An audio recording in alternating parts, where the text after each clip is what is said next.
સુરત જિલ્લાના માંગરોળ તાલુકાના કોસંબા ખાતે આવેલ એવાય દાદાભાઈ કોલેજમાં સંકલન એન્યુઅલ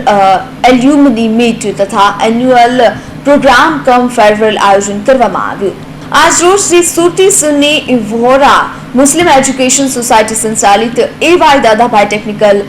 ઇન્સ્ટિટ્યૂટ કોસંબા ખાતે સંકલન અને છેલ્લા વર્ષના વિદ્યાર્થીઓ માટે વિદાય સમારંભનું આયોજન કરવામાં આવ્યું હતું, જેમાં વિવિધ શાખાના વિદ્યાર્થીઓ મોટી સંખ્યામાં હાજરી આપી હતી। કાર્યક્રમના મુખ્ય અતિથિ તરીકે બહુમુખી પ્રતિભા ધરાવતા અત્યંત પ્રતિષ્ઠિત એવા નાટ્ય કલાકાર અને શિક્ષણવિદ શ્રી યજડીભાઈ કરંજિયા ઉપસ્થિત રહ્યા હતા। આ ઉપરાંત શ્રી જનકભાઈ ખાંડવાલા, સભ્ય board of governor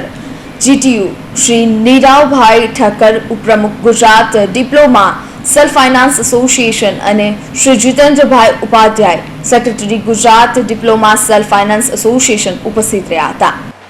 એવાય Dadabhai institute તરફથી આજે જે એલ્યુમની ફંક્શન રાખ્યું છે,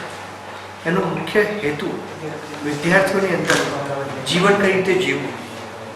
આગળ એમણે શું કરવું, એમનું એકદમ કોન્સન્ટ્રેટિક રસ્તો પકડવો, ડિગ્રી કરવી, આગળ તમને કહું કે કોઈ બિઝનેસ કરવું અથવા તો જોબ કરવી,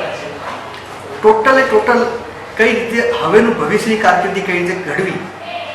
એના માર્ગદર્શન માટે અને ઉપરાંત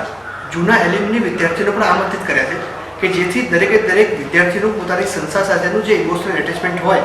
એ એટેચમેન્ટ જળવાઈ જાય અને એ લોકોનો એક કોમન ડેટાબેઝ હોય કે જે લોકો લાઈફ ટાઈમ માટે કોમન ડેટાબેઝનો ઉપયોગ કરે અને એક પોઝિટિવ એટીટ્યુડ તરફ આગળ વધે। આ કાર્યક્રમ અંતર્ગત સંસ્થામાં થતી વિવિધ પ્રવૃત્તિઓ માટેનું ઇનામ વિતરણ તથા ગુજરાત ટેકનોલોજીકલ યુનિવર્સિટીમાં ઉચ્ચ પરિણામ મેળવનાર વિદ્યાર્થીઓનું પણ સન્માન કરવામાં આવ્યું હતું। સંસ્થાના ડાયરેક્ટર શ્રી MM દાલચાવલે સંસ્થાની પ્રગતિ તથા સિદ્ધિઓની વિગત આપી મુખ્ય અતિથિ અને માહિતગાર કર્યા હતા તથા ઉપસ્થિત મહાનુભાવોએ વિદ્યાર્થીઓને પ્રેરણાદાયી અને જીવનમાં ઉપયોગી નીવડે એવા ઉદાહરણો આપી માર્ગદર્શન કર્યું હતું। જ્યારે હું સુરતથી અહીં આવવા નીકળ્યો ત્યારે અંતઃકરણપૂર્વક હું સ્વીકારું છું કે મારા મનમાં તો એવી જ ગ્રંથિ હતી કે દાદાભાઈ ઇન્સ્ટિટ્યૂટ એટલે એક નાનકડું સંકુલ હશે, 5-6 રૂમ હશે, કંઈ કોમ્પ્યુટર્સ મૂકેલા હશે, થોડા ઘણા વિદ્યાર્થીઓ હશે, પણ જ્યારે મેં અહીં આવીને જોયું તો એક મહાન મોટો મહેલ હોય, એના ટ્રસ્ટી સાહેબો, એના આયોજકો, એના પ્રોફેસર સાહેબો ને જોઈને ખરેખર સ્તબ્ધ થઈ ગયો। હું આ ખાલી કહેવા ખાતર નથી કહેતો, પણ હૃદયપૂર્વક ઇન્સ્ટિટ્યૂટના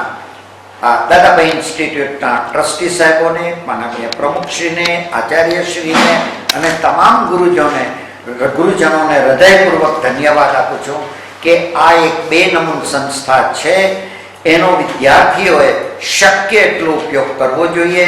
અને શક્ય એટલી એની વધારે જાહેરાત થાય તો હું માનું છું કે આ સંકુલ આપણા ભારતને ખૂબ ખૂબ ખૂબ ખૂબ ઉપયોગી નીવડશે। વધુ તો હું શું કહી શકું, હું એક વાણિજ્યનો શિક્ષક છું, આ એક ટેકનિકલ ઇન્સ્ટિટ્યૂટ છે એટલે એ દિશામાં મને કંઈ ખાસ નોલેજ નથી, પણ છતાં પણ હું હૃદયપૂર્વક આ સંસ્થાને શુભેચ્છા પાઠવું છું।